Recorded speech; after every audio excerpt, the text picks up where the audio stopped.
नमस्कार दोस्तों, प्रभात classes YouTube channel पर आप सभी का स्वागत है। और आज 10 मई है और आप सबको पता है और आपने सोशल साइट्स पे भी देखा होगा, लगातार जो बधाइयाँ मिल रही है मदर्स डे के अवसर पर।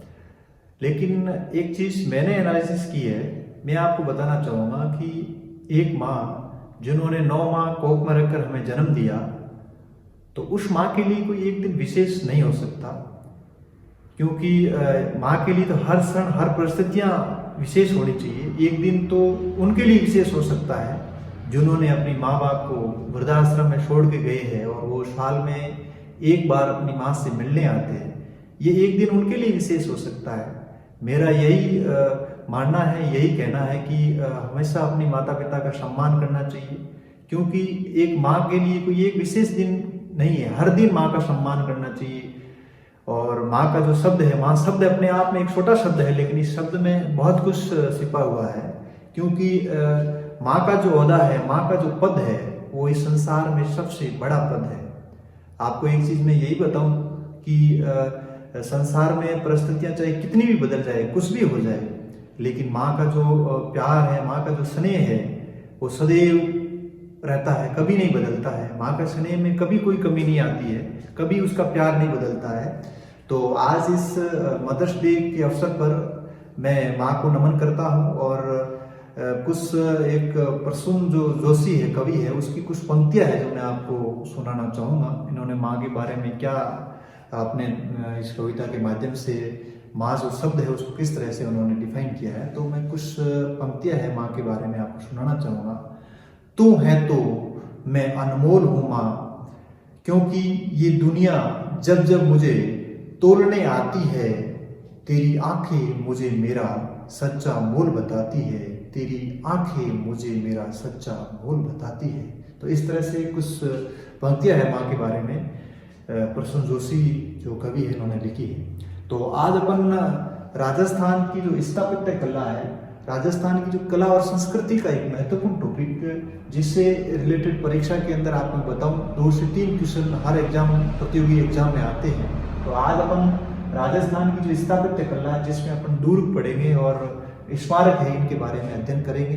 तो आपको मैं बताऊं राजस्थान की जो स्थापत्य कला है, जिसमें अपन सबसे पहले राजस्थान के जो दुर्ग है, इन दुर्गों के बारे में अध्ययन करेंगे। बारी बारी से कौन कौन से दुर्ग है, उसमें क्या क्या ऐतिहासिक घटनाएं रही है और अपने आप में इसके अंदर दुर्ग के अंदर कौन कौन से महल बने हुए हैं, कौन कौन से झरोखे हैं और कौन कौन से इन दुर्गों के अंदर इन दुर्गों के अंदर, जैसे आपको बताऊं कितने जो कौन से दुर्ग में कितने जोर हुए हैं। तो इस प्रकार की जो अध्ययन है अपन दुर्ग के अंदर करेंगे। और दुर्ग के बारे में आपको मैं एक थोड़ा सा इसके बैकग्राउंड में जाके आपको बताना चाहूंगा कि शुक्र नीति के अनुसार किसी भी राज्य के 7 आवश्यक अंग बताए गए हैं। देखिए इधर शुक्र नीति के अनुसार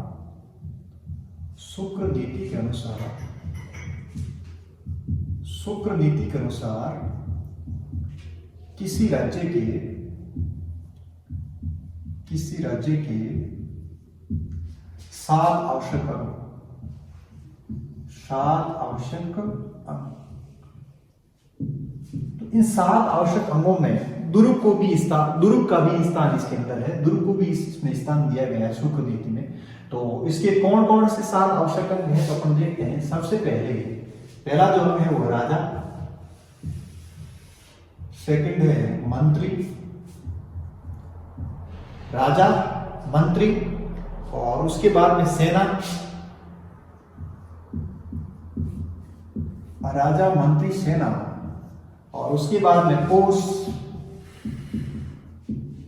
राजा, मंत्री, सेना, कोष, और उसके बाद में दुर्ग।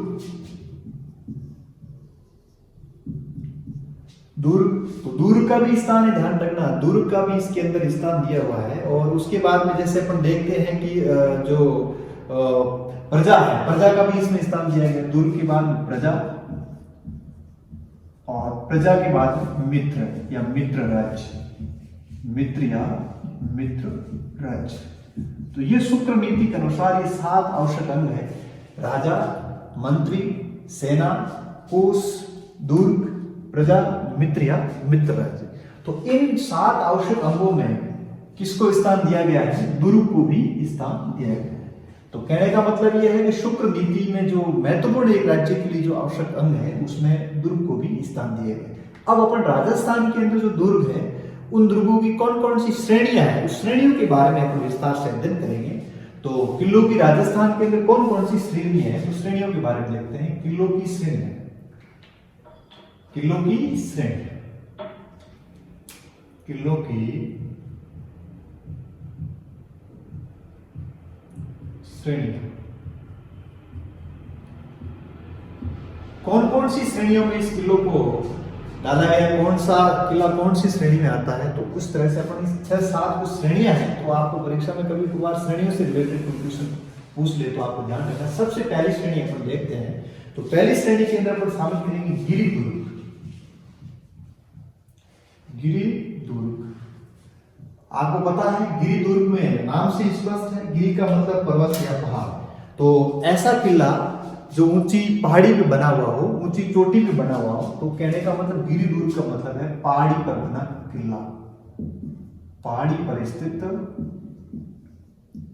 दुर्ग या किला, पहाड़ी पर स्थित दुर्ग या किला। तो अपन राजस्थान के कौन सी किलों को इस श्रेणी के अंदर रखेंगे। तो आपको पता है गिरि दुर्ग में राजस्थान का जो किला है उसमें सबसे पहला किला है मेहरानगढ़ का किला। मेहरानगढ़ का किला पता है आपको, मेहरानगढ़ का किला कहां पे स्थित है? जोधपुर में। पढ़ेंगे अपन विस्तार से। तो पहला है आपका मेहरानगढ़ का किला।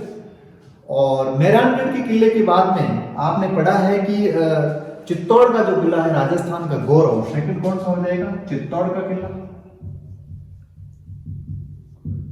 चित्तौड़ का किला।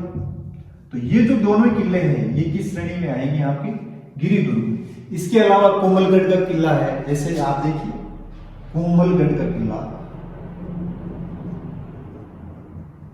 कोमलगढ़ का किला। तो कोमलगढ़ का किला है राजसमंद में है, लेकिन कोमलगढ़ का किला है ये गिरि दुर्ग में भी है और इसकी चारों ओर बड़ी बड़ी दीवार बनी हुई, इसलिए इसको पारित दुर्ग की श्रेणी में भी रखा गया। तो इसलिए मैं इसको बताऊं आपको, ये गिरि और पारित दोनों की श्रेणी में स्थित। और थर्ड है अचलगढ़ का किला, फोर्थ है अचलगढ़ का किला, अचलगढ़ का किला। तो ये कहां पे स्थित है? ये सिरोही में है। और तारागढ़ का किला अजमेर, तारागढ़ का किला एक बूंदी में है वो। तो ये सारे जो दुर्ग है ये कौन सी श्रेणी के दुर्ग है? गिरि दुर्ग। गिरि दुर्ग का मतलब ऐसा दुर्ग जो जिसका जो एक पहाड़ी पर बना हुआ है, तो उसको अपन क्या बोलेंगे? गिरि दुर्ग बोलेंगे। सेकंड देखते हैं एरन दुर्ग। कौन सा दुर्ग है? एरन, एरन दुर्ग। एरन दुर्ग का मतलब है, जैसे अपन बोलते हैं अपनी देसी भाषा में बोलते हैं, एरन का मतलब ऐसी जगह है जहां पे पूरा इलाका वन से, कंटीली झाड़ियों से घिरा हुआ इलाका है और पथरीला जो मैदान है, इस तरह से घिरे हुए स्थान के अंदर जो किला स्थित है इसको अपन क्या बोलते हैं? एरन दुर्ग बोलते हैं। यानी कंटीली वनों, कंटीली वनों व झाड़ियों से,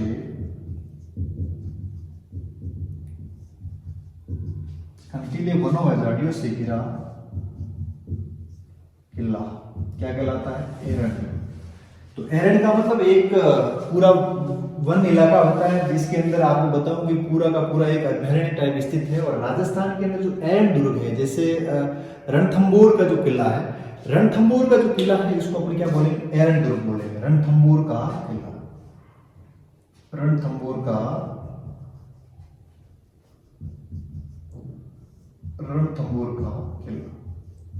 इसको एरन और वन की श्रेणी में रख सकते हैं क्योंकि जो रणथंबोर का किला है ये रणथंबोर का जो अभयारण्य है उसके अंदर स्थित है, इसलिए कंटीले वनों और झाड़ियों के बीच में स्थित है और ये एक पूरा वन्य इलाका है, वन भूमि है। तो इसको अपन एरन और वन की श्रेणी में रख सकते हैं, एरन व वन। ठीक है। तो एरन दुर्ग का मतलब है ऐसा दुर्ग जो कंटीली वनों व झाड़ियों से घिरा हुआ इलाके में स्थित है। तो जिसमें राजस्थान का जो रणथंभौर का जो किला है सवाई माधोपुर में है, तो ये इसको अपन एरन और वन की श्रेणी में रख सकते हैं। ठीक है, इसके बाद में इससे अगला जो प्रकार है तीसरा वन दुर्ग। वन दुर्ग, तो वन दुर्ग में वही कंडीशन जो एरन दुर्ग की है, तो चारों ओर वनों से घिरे हुए इलाके के अंदर स्थित है, इसको अपन क्या बोलेंगे वन दुर्ग। तो वन दुर्ग को भी अपन इसी श्रेणी में रख सकते हैं। तो एरन दुर्ग में क्या है, कंटीले वन झाड़ी और पथरीला इलाका भी हो सकता है, छोटा मोटा पहाड़ी क्षेत्र भी हो सकता है, पठारी क्षेत्र भी हो सकता है, लेकिन वन दुर्ग में ज्यादातर वनों के बीच में स्थित जो दुर्ग है इसको अपन वन की श्रेणी में रख सकते हैं। तो जो रणथंभौर का किला है वो एरन और वन की कैटेगरी में आता है। इसके बाद में चौथा प्रकार है वो है पारिक दुर्ग। एक पारिक दुर्ग है, एक पारिक दुर्ग है, दोनों आपको ध्यान से शब्द को देखना है, पारिक और पारिक। पारिक दुर्ग और पारिक दुर्ग दोनों शब्द को आप थोड़ा सा ध्यान देखिए। इसका मतलब देखिए, पारिक और पारिक, देखिए पारिक में लास्ट में क्या आ रहा है आपका खे आ रहा है, यहाँ पे क्या आ रहा है धे आ रहा है। ठीक है, तो पारिक का मतलब खे का मतलब क्या हो गया खाई, यानी ऐसा दुर्ग जिसके चारों ओर क्या बनी हुई हो, खाई बनी हो, क्या हो चारों ओर क्या बनी हुई हो, खाई बनी हुई हो। ठीक है, और पारिक का मतलब है चारों ओर मोटी मोटी क्या है दीवार से घिरा हुआ किला है, इसको अपन बोलेंगे। यहाँ तो क्या है चारों ओर मोटी क्या हो खाई हो, चारों ओर मोटी खाई से घिरा किला, खाई से घिरा किला। ठीक है, और यहां पे क्या होगा चारों ओर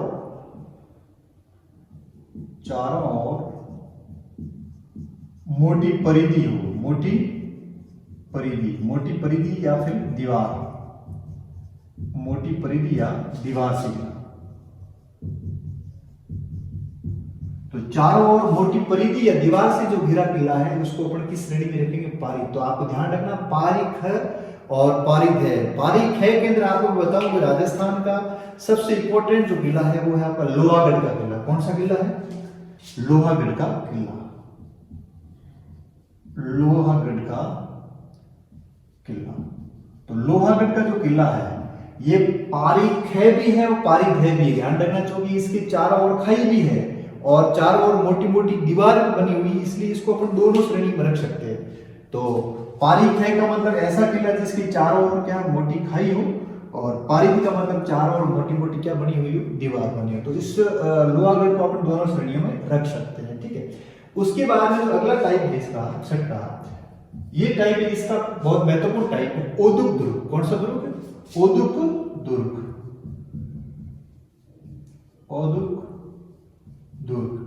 ओदुक दुर्ग का मतलब है ऐसा दुर्ग जिसको तीन ओर से या चारों ओर से किससे घिरा हुआ है, पानी से घिरा हुआ। किससे घिरा हुआ, पानी से। देखिए इधर ओदुक का मतलब है पानी, यानी चारों ओर या तीन ओर से, ऐसा किला जो तीन ओर से किससे घिरा हुआ हो, पानी से। तीन ओर से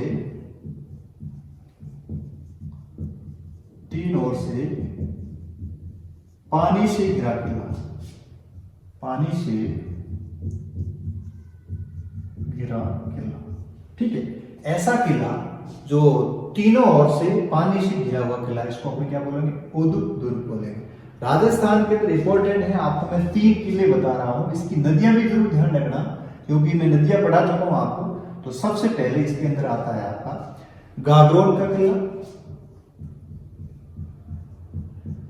गागरोन का किला।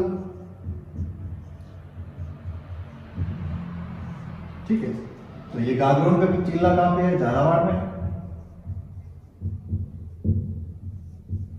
ठीक है, और उसके बाद में मैंने आपको एक किला चित्तौड़ के अंदर पढ़ाया था।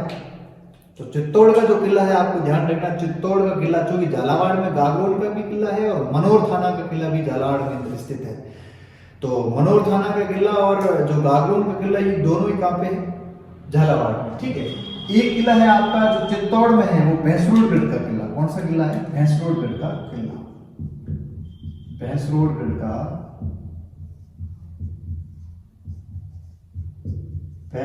का किला, ये आपका चित्तौड़ में है।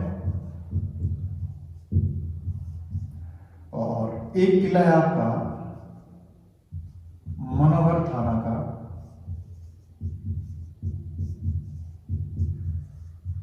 किला, ये भी कहां पे है? झालावाड़। तो 3 जल दुर्ग है। कौन कौन से 3 जल दुर्ग है? पहला जो किला है वो गागरोन का किला है, सेकंड है आपका भैंसरोडगढ़ का किला, और थर्ड है आपका मनोहर थाना का किला। तीनों ही आपके, 2 झालावाड़ है, 1 चित्तौड़। अब आपको ध्यान रखना है कि ये जो किले कौन कौन सी नदियों के संगम पर स्थित है। गागरोन का किला आपको मैंने एक नदी पढ़ाई थी, काली सिंध है। तो ये जो किला है वो काली सिंध और काली सिंध में आऊ के संगम पर ये किला है, काली सिंध और आऊ के संगम पर। और भैंसरोडगढ़ का जो किला है बामनी और चंबल के संगम पर, बामनी व चंबल के संगम पर। और जो मनोहर थाना का किला है, ये ध्यान रखना, ये जो मनोहर थाना का किला है ये परवन और कालीखाड़ के संगम पर, परवन व कालीखाड़। तो परवन और कालीखाड़ नदियों के संगम पर जो है वो कौन सा है आपका? मनोहर थाना किला। तो ध्यान रखिए, ओदुदुर्ग का मतलब 3 ओर से पानी से घिरा किला है, वो क्या कहलाता है? ओदुदुर्ग, जिसके अंदर गागरोन का किला झालावाड़, काली सिंध और आऊ के संगम पर है। और भैंसरोडगढ़ का जो किला है बामनी और चंबल के संगम पर है। और मनोहर थाना का जो किला है वो परवन और कालीखाड़ नदी के संगम पर स्थित है। ठीक है, उसके बाद में अपन अगला जो इसका टाइप है वो धानवन दुर्ग। कौन सा दुर्ग है?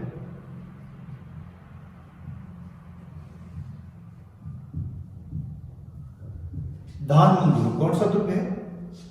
धानवन दुर्ग है। अब इसमें ये है, इसके चारों ओर दूर दूर तक मरुस्थल हो, यानी मरुस्थल से घिरा हुआ, यानी चारों ओर दूर दूर तक, चारों ओर दूर दूर तक क्या हो? मरुस्थल हो। यानी मरुस्थल में स्थित किला, चारों ओर दूर दूर देखने पे आपको ऐसा लगे कि दूर तक कोई बिल्कुल सीधी जमीन मरुस्थल टाइप आपको नजर आए और दूर तक आपको भूमि नजर आए सीधे, तो उसको अपन क्या बोलते हैं? जो रेतीली जो भूमि है, जहां तक दूर दूर तक अपन देख सकते हैं, बहुत ज्यादा दूर दूर तक दोहरे दिखाई दे, तो ऐसा जो दुर्ग है उसको अपन किस श्रेणी में रखेंगे? धानवन दुर्ग की श्रेणी में रखेंगे। और यहाँ पे सबसे इंपॉर्टेंट है जैसलमेर का किला, सोनारगढ़,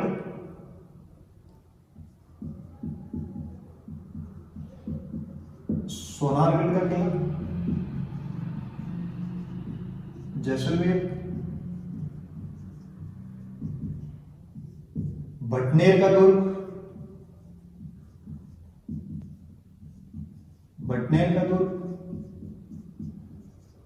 हनुमानगढ़, और जूनागढ़ का किला बीकानेर, जूनागढ़ का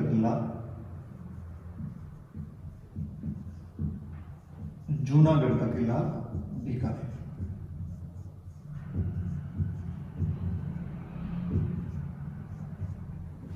तो 3 है, आपको ध्यान रखना है। दूर दूर तक क्या हो? मरुस्थल हो, मरुस्थल से जो घिरा हुआ किला है उसको अपन धानवन दुर्ग की श्रेणी में रखेंगे। और जहां पर दूर दूर तक क्या हो? मरुस्थल हो, और आपको दूर दूर तक देखने में ऐसा लगे कि यहाँ आपको रेतीली भूमि और मरुस्थल टाइप दूर दूर तक है, ऐसे अपन किलों को किस श्रेणी में रखेंगे? धानवन दुर्ग की श्रेणी में रखेंगे। ठीक है, उसके बाद में जो अगला अपन किला देखेंगे वो इंपॉर्टेंट किला है, आपको बताऊं मैं, सोनारगढ़ का किला जैसलमेर, भटनेर का किला आपका हो गया हनुमानगढ़, और जूनागढ़ का किला है ये आपका हो गया बीकानेर। अगला है आपका सैन्य दुर्ग। कौन सा दुर्ग है? सैन्य दुर्ग। अगला जो इसका प्रकार है सैन्य दुर्ग।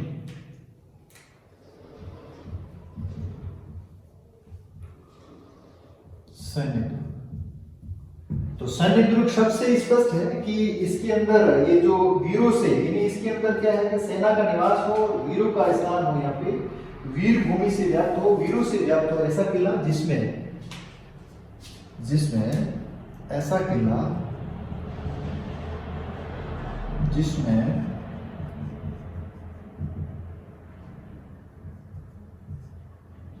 वीरों का वास हो,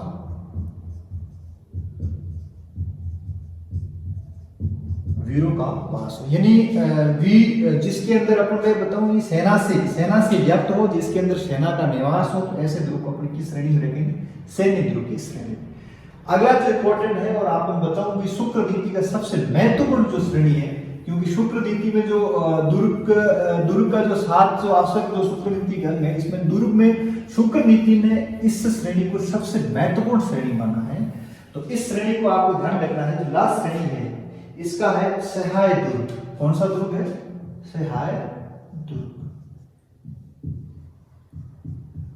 सहाय दुर्ग है, इसका मतलब है कि राजा के या फिर राजा के जो सगे संबंधी है, जो उनके जो परिवार से जो कोई भी राजा के जो सगे संबंधी है, जो इस दुर्ग में रहते हैं, इस दुर्ग को अपन क्या बोलते हैं? सहाय दुर्ग बोलते हैं। यानी